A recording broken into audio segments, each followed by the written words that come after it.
एक बार एक इंसान अपनी ज़िंदगी से बहुत परेशान था। वह हर समय अपने आप को कोसता रहता था कि क्या ज़िंदगी मिली है मुझे, क्या जीवन मिला है। हर परेशानी मेरे साथ ही है, हर दुख मुझे ही आकर घेरता है, हर झंझट मेरे ही सर पर पड़ती है।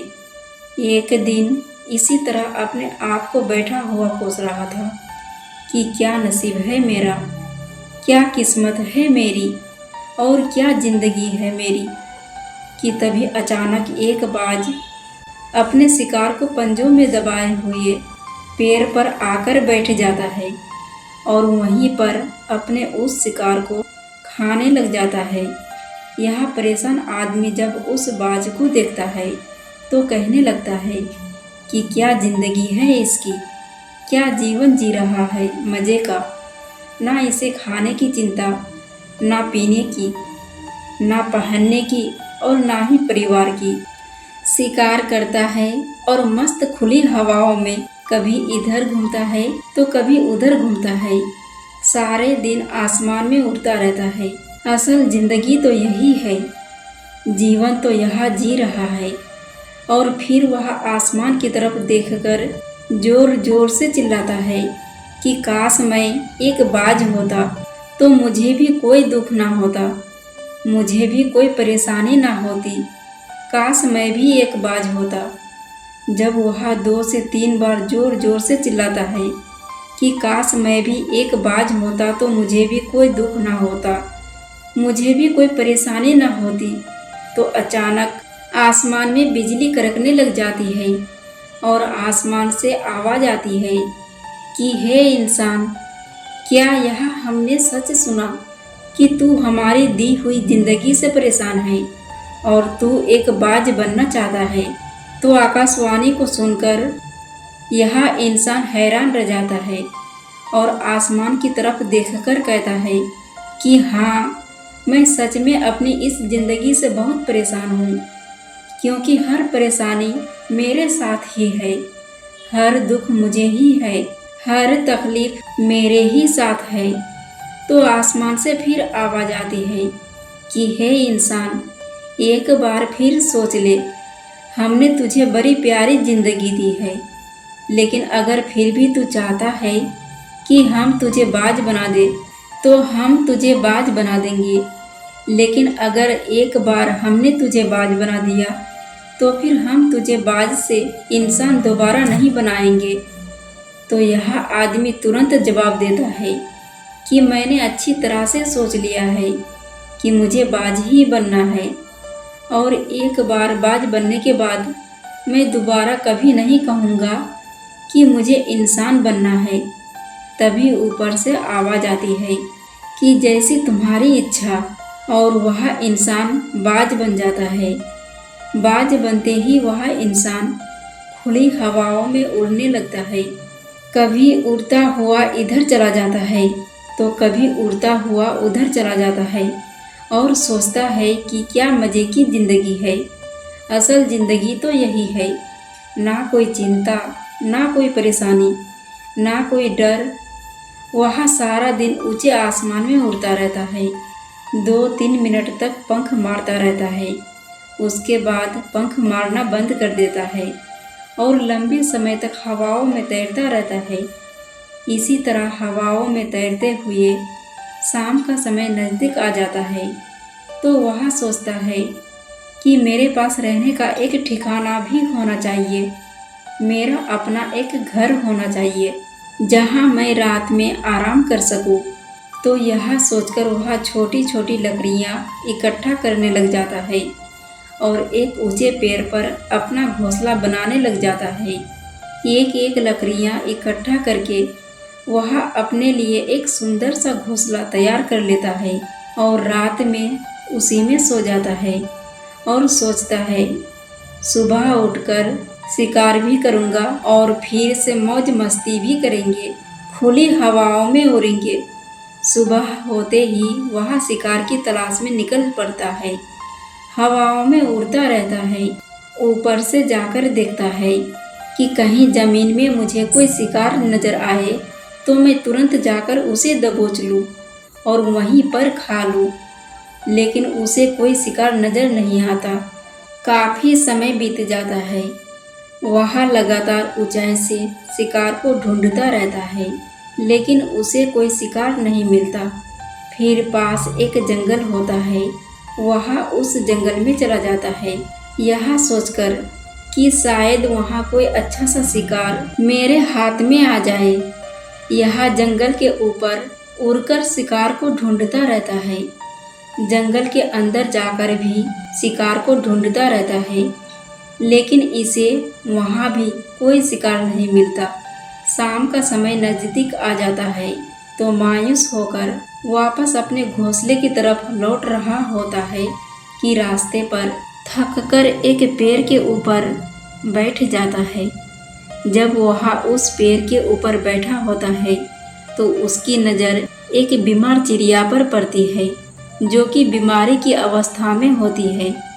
यह तुरंत जाकर उसे दबोच लेता है, उसके पंख निकालकर अलग कर देता है और उसे खा जाता है। उस चिड़िया को खाने के बाद वह अपने घोंसले की तरफ उड़ जाता है और रास्ते में सोचता है कि चलो बीमारी चिड़िया ही सही, लेकिन कुछ तो खाने को मिला।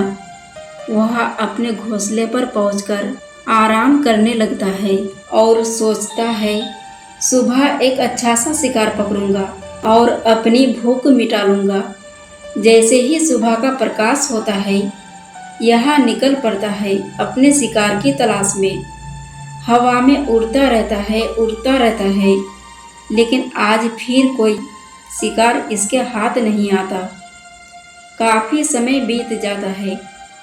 यह ऊंचाइयों पर जाकर अपनी तेज नज़रों से शिकार को ढूंढने की पूरी कोशिश करता है, लेकिन इसे कोई भी शिकार नजर नहीं आता। फिर यह पास के उस जंगल की तरफ चला जाता है, लेकिन इसे वहाँ भी कोई शिकार नहीं मिलता। इसी प्रकार पूरे दिन उड़ते उड़ते शाम का समय नज़दीक आ जाता है तो यह निराश होकर वापस लौटने लगता है और रास्ते में एक पेड़ पर आकर बैठ जाता है। सोचता है शायद आज फिर कोई बीमार चिड़िया मेरा इंतजार कर रही हो, लेकिन हर बार किस्मत मेहरबान थोड़ी होती है। आज इसे कोई बीमार चिड़िया नहीं मिलती। यह थक हार कर वापस अपने घोंसले की तरफ चल पड़ता है और घोंसले पर पहुंचकर भूखा प्यासा ही सो जाता है और सोचता है कल सुबह एक बड़ा सा शिकार पकड़कर और आज की भूख भी मिटा लूँगा। रात को अपने घोंसले में सोया होता है। जब वह बहुत गहरी नींद में होता है कि तभी एक भयानक तूफान आता है। इस तूफान की हवा इतनी तेज होती है कि इसके घोंसले को उड़ाकर एक जगह फेंकते हैं और उसे कहीं दूर दूसरी जगह फेंकते हैं। यह बाज जहाँ पर गिरता है वहाँ पर नीचे में एक नुकीली तेज धार वाली लकड़ी पड़ी होती है, जो इसके पंजे में गर जाती है और इसे बुरी तरह घायल कर देती है। तूफान के रुकने के बाद बारिश शुरू हो जाती है। तेज बारिश होती रहती है, पर यह किसी तरह से पेड़ों के नीचे छुपकर बैठा रहता है। बड़ी मुश्किल से इसकी रात कटती है। जब सुबह होती है तो बारिश रुक जाती है और बारिश के रुकते ही चारों तरफ खुशियाँ छा जाती है। चारों तरफ हरियाली छा जाती है। नदियाँ और झरने तेजी से बहने लगते हैं। सब कुछ फिर पहले के जैसा हो जाता है, लेकिन यह बाज अब पहले के जैसा नहीं रहा। इसका पाँव बुरी तरह घायल हो चुका है। इसके पंजे में जो लकड़ी लगी थी उसकी वजह से इसका पंजा बुरी तरह छत बिछत हो गया है। लेकिन इम्पोर्टेंट बात तो यह है कि बाज का जो पंजा होता है वह उसके शिकार को पकड़ने के लिए सबसे ज़रूरी होता है, क्योंकि बाज अपने पंजों से ही अपने शिकार को पकड़ता है, दबोच होता है और फिर अपनी चोंच के माध्यम से नोच नोच कर खाता है। लेकिन अब इस बाज का पंजा बुरी तरह से घायल हो चुका था और वह पिछले 2 दिनों से भूखा भी था। यह शिकार की खोज में थोड़ा सा उड़ता है कि शायद फिर कहीं कोई बीमार चिड़िया इसे मिल जाए, लेकिन कहाँ बार बार कोई बीमार चिड़िया मिलने वाली थी। वह कुछ देर तक उड़ता है, लेकिन फिर भूख और दर्द के मारे थक कर एक पेड़ पर आकर बैठ जाता है। लेकिन उसे पता नहीं था कि यहाँ एक और बड़ी मुसीबत उसका इंतज़ार कर रही है, और वह मुसीबत यह थी कि 8-10 कौवों का एक झुंड मिलकर इसे परेशान करने लग जाते हैं। इसके ऊपर आकर इसे घाव में चोंच मारने लग जाते हैं। उन्हें भी पता चल जाता है कि यह बाज घायल है और भूख की वजह से कमज़ोर भी है। यह बाज उनसे बचने के लिए थोड़ा सा उड़ता है और फिर जाकर बैठ जाता है। उनसे पीछा छुड़ाने का प्रयास करता है, लेकिन कौवा फिर इसके पीछे आ जाते हैं। तो यह फिर उड़कर थोड़ी दूर चला जाता है, लेकिन कौवा इसका पीछा नहीं छोड़ते और बार बार इसके पास आकर इसे परेशान करते हैं। कौवे अक्सर बाज के साथ ऐसा करते हैं, लेकिन फिर बाज भी उनके साथ एक खेल खेलता है।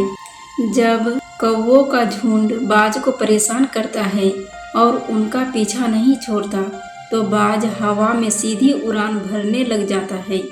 वह तेजी से सीधा ऊपर की ओर उड़ने लग जाता है। कौवे भी उसके पीछे उड़ते हैं, लेकिन कुछ देर तक उड़ने के बाद कौवे ऐसी ऊंचाई पर पहुंच जाते हैं जहां पर उन्हें ठीक से ऑक्सीजन मिलना बंद हो जाती है। उनका दम घुटने लगता है, उनकी सांस रुकने लग जाती है। तो फिर कौवा वहां से ऊपर नहीं जा पाते, क्योंकि बाज तो बादलों से भी ऊपर उड़ सकता है, इसलिए वह तो ऊपर चला जाता है। लेकिन कौवे वहां से ऊपर नहीं जा पाते और वो नीचे आने लगते हैं। इस तरीके से बाज उनसे अपना पीछा छुड़ा लेता है, लेकिन ऐसा करने के लिए इतनी ऊंची उड़ान भरने के लिए इस बाज के पास उतनी ताकत नहीं थी, क्योंकि यह भूखा भी था और घायल भी था। बाज मुश्किल से उड़ता और थोड़ी सी दूर जाकर बैठ जाता। कौवे फिर आकर इसे परेशान करने लग जाते।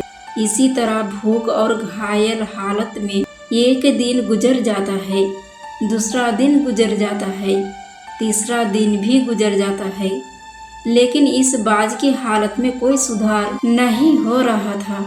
वह बद से बदतर होती जा रही थी। चौथे दिन जब यह बिल्कुल खत्म होने पर आ जाता है, इसके अंदर बिल्कुल ताकत नहीं बचती और इसका शरीर इसका साथ छोड़ने लगता है, तो यह किसी तरीके से उड़कर पास ही इंसानों की एक हॉस्पिटल होती है, उसकी छत पर आकर बैठ जाता है और वहां से आने जाने वाले मरीजों को देखता है और अपने आप से कहता है कि काश मैं एक इंसान होता तो ऐसे छोटे मोटे जख्मों का हॉस्पिटल से इलाज करवा लेता था, या किसी को बता देता कि मैं भूखा हूँ, परेशान हूँ, मेरे साथ यह परेशानी है। लेकिन आज मैं एक ऐसा बेजुबान परिंदा हूँ जो किसी से कुछ नहीं कह सकता, किसी को अपना दुख नहीं बता सकता, किसी से कोई मदद नहीं मांग सकता। यही बात सोचकर वह उसी छत पे अपना दम तोड़ देता है। वह अपनी जान की कुर्बानी तो दे जाता है, लेकिन साथ ही साथ हमें यह सीख भी दे जाता है कि आपको जैसा बनाया गया है, आप जैसे भी हो उसी में खुश रहो और उसी में बेहतर करने की कोशिश करते रहो, ना कि इस बात से परेशान रहो कि काश मैं ऐसा होता, काश मैं वैसा होता, काश मैं यह बन जाऊं।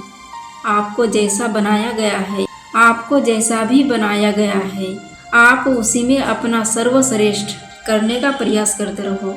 दोस्तों, यह कहानी तो काल्पनिक है, लेकिन हमें जीवन का एक बहुत ही महत्वपूर्ण नियम सिखाकर जाती है कि हम जैसे भी हैं अच्छे हैं, बस हमें उसी में अपना सर्वश्रेष्ठ करने का प्रयास करते रहना चाहिए। दोस्तों, कहानी अच्छी लगी हो तो प्लीज़ कहानी को लाइक और सब्सक्राइब कर देना। फिर मिलेंगे दोस्तों अगली कहानी के साथ। तब तक के लिए जय श्री कृष्णा।